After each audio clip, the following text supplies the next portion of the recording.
Corla, inflation makes everyone poorer, and particularly those that are on fixed incomes.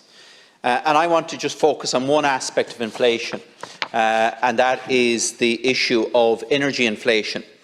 Gas prices, based on the Department of Finance documentation, is projected to rise by another 50% over the coming months, and will then settle at a rate about 10% higher than the current prices in the second half of next year.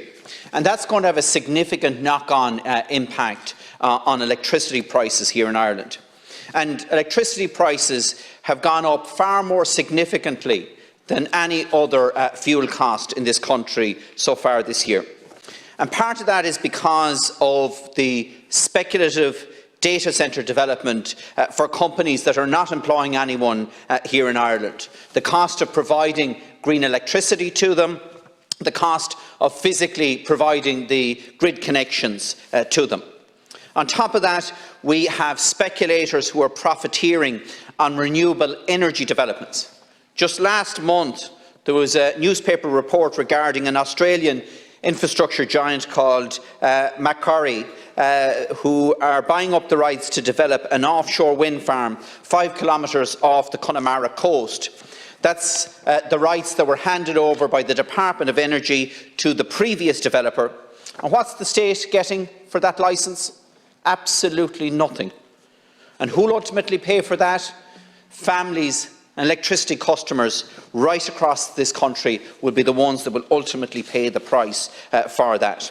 And the families that are struggling with paying electricity bills today are the ones that are paying for these speculative data centres to be developed. They're the ones that are paying for the speculation in terms of renewable energy projects off our coasts.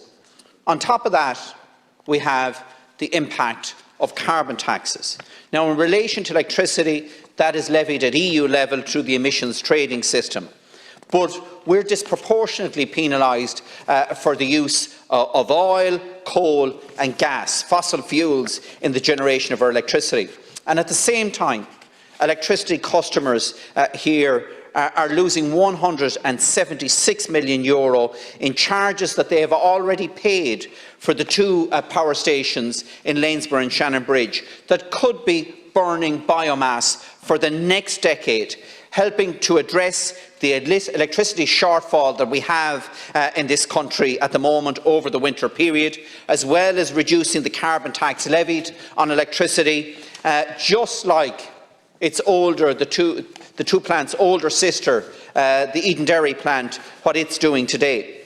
But to do this, it would require Minister Pippa Hackett to take a very different approach to the bottleneck that is the felling licences for forestry at the moment. And by doing that, we could release the brash byproduct, the branches, etc., to actually fuel those 3 power plants across the Midlands. And it would also provide time to local farmers to establish biomass crops that could have a big impact on their financial sustainability, as well as having a significant impact on our overall agricultural emissions. But we also have a situation that the carbon taxes that have been collected here in Ireland were supposed to have been invested in reducing overall emissions. But it's little more than a 3-card trick, what's going on with Carbon Tax Fund at the moment. Next year, there will be €412 million collected in carbon taxes. €174 million of that will be going into social welfare payments, which won't take 1 additional tonne of carbon out of our atmosphere. €36 million will be invested in just transitions and greenways, which will have a minimal impact on our carbon emissions. €202 million will be invested in retrofitting in 2022. But back in 2019, there was €90 million allocated, and that was profiled to dramatically ramp up from 2021 onwards. And that was before the Green Party increased the carbon tax. So the key question is, how much new money is going into retrofitting? In fact, there is a 50% shortfall in what was profiled when I was Minister and what is actually going in now in 2022. Because Project Ireland 2040 set out a commitment to retrofit 45,000 homes per annum from 2021. Yesterday's budget announced 22,000 homes will be retrofitted. Just 4,500 of those homes will be people in receipt of the fuel allowance. That's out of 370,000 families in receipt of the fuel allowance at the moment. In fact, there are 7,000 families today on the waiting list for the retrofit that are in receipt of the fuel allowance. They will wait 26 months to have that carried out. So, how much of the €412 million collected in carbon tax will provide new government spending to bring down carbon emissions? Zilch. Absolutely nothing. And from the carbon fund, farmers are going to lose out at the sum of €49 million. The one area where we could actually have a real impact on emissions. Better grass management alone could help to address our air quality, ammonia and nitrates problems, as well as reducing methane emissions and promoting greater soil carbon sequestration. The Carbon Fund should be used to fast-track research on practical carbon sequestration on our pasture lands and on our hedgerows.